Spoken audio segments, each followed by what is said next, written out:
What the God in man is, man can become. This is Thomas, and today I'm coming to you from Rome, Italy, standing in front of one of the new seven wonders of the ancient world, the Roman Colosseum. From the time it was built all the way up into today, it remains the largest amphitheater ever built. I came to Rome for a really important reason. As I began entering into the coaching profession independently, turning the skill set I've been cultivating for the past 5 years now into a business, something in my subconscious was telling me I really needed to come here and see what the city was offering me. And today I not only have an answer to that question, but a call to action for any of you that also strive for greatness. I talk about following your gut and instincts in the last video and allowing it to take you to foreign lands for reasons you may not be consciously aware. And for these reasons, you must follow your instinct when it does show up, no matter where it chooses to go take you. I stand at the capital of not only the greatest civilization to ever exist, but close to the enclave country of the Vatican City, headquarters to one of the most powerful and influential religions to ever exist, the Roman Catholic Church.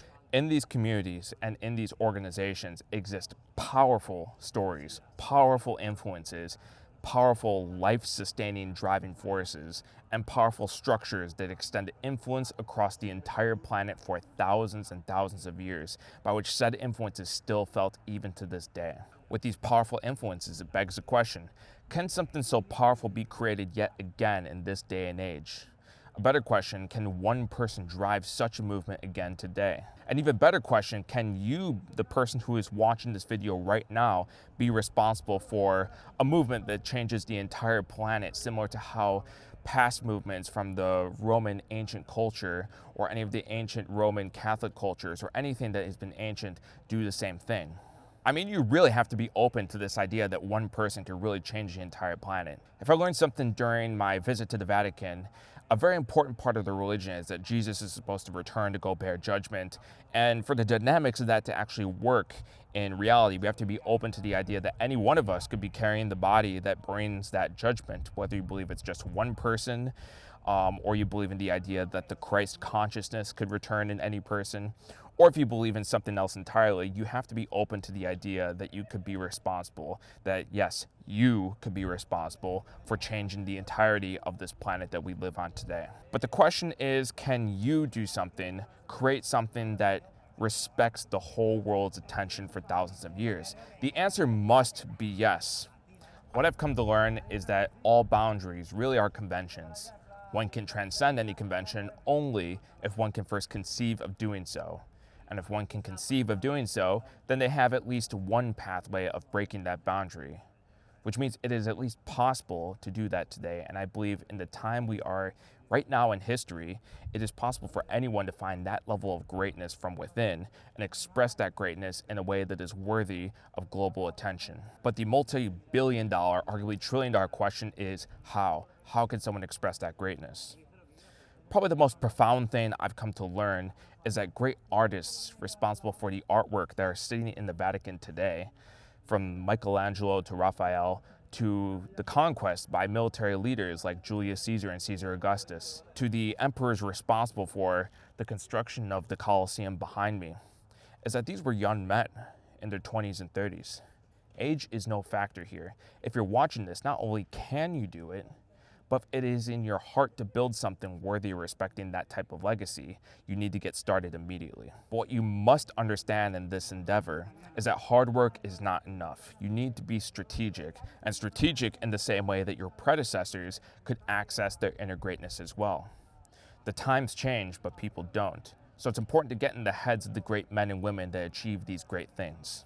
And here's what I believe about these great men and women: that they weren't harder workers or smarter or stronger in any way, but that they were able to tap into an energy that average people simply do not typically access or even know how to access in the first place. What I believe they realize, and stick with me here, what the God is in man, man can become. What man's inner God stands for, man can translate into action while yet in the body of flesh. He does this by a resolute firmness of mind. By growing his inner guide, the true God of his soul, he conquers every foe, overcomes every obstacle in his path, and meets every lion on the way face to face with a coolness that bespeaks superiority of knowledge and supremacy of intuitive conviction. These men and women learn to cultivate that inner guide and spirit by connecting to the divine force of what drives the growth of humanity through a resolute firmness of mind. Despite being in the ancient city of Rome with all the ancient wonders and the power and the drivers and the influence that they all possess, I couldn't help but notice that the influence of major company brands like Apple found their way into the city today. Even its visionary founder, Steve Jobs, knew what I am telling you, that life could be so much broader once you discover one simple fact, and that is that everything around you, what you call is life, was made up by people who were no smarter than you.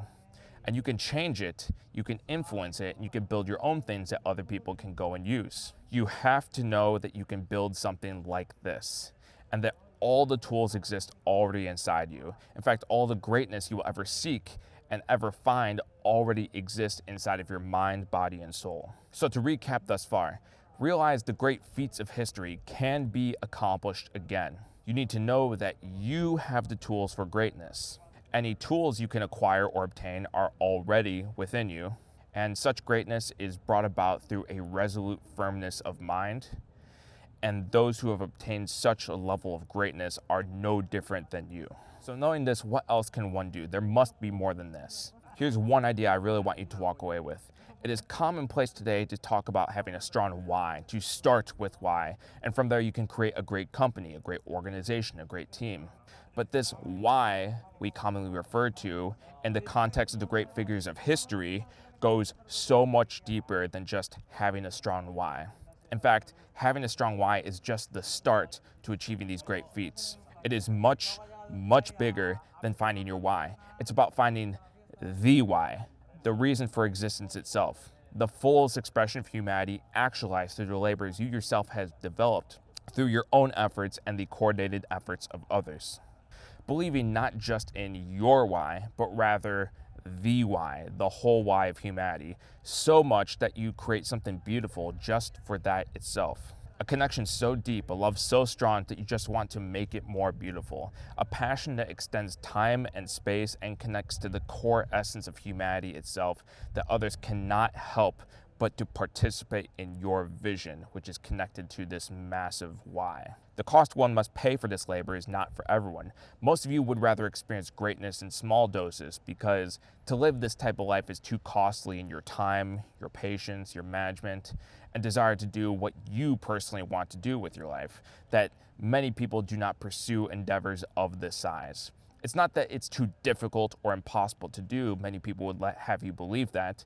It's just that most are not willing to pay that massive price. But to have a strong why, not for yourself, but to connect to the why that connects to, nourishes, and consumes the entire planet, that is what builds coliseums, basilicas, massive murals that outlive their creators, and civilizations that outlive their governments. A resolute firmness of mind, connecting into the great drivers of humanity on the planet, and knowing you personally could be the catalyst, the driver, or even the willful participant in this development of humanity, that's how you get to begin to find greatness from within. Because it is through taking on the greatest and most difficult labors that greatness is called from within. And called from within to find a way of being competent enough to take on the task you're being called to take. Next week, we'll be talking about the importance of following with who. If it is a case that you start with why, sometimes not your why, but rather the why that connects with humanity, I want to make the argument that you follow your why, not with the what or how, but rather the who. Make sure you like this video so others can see this message. Subscribe for more content like this, and I'll see you in the next one.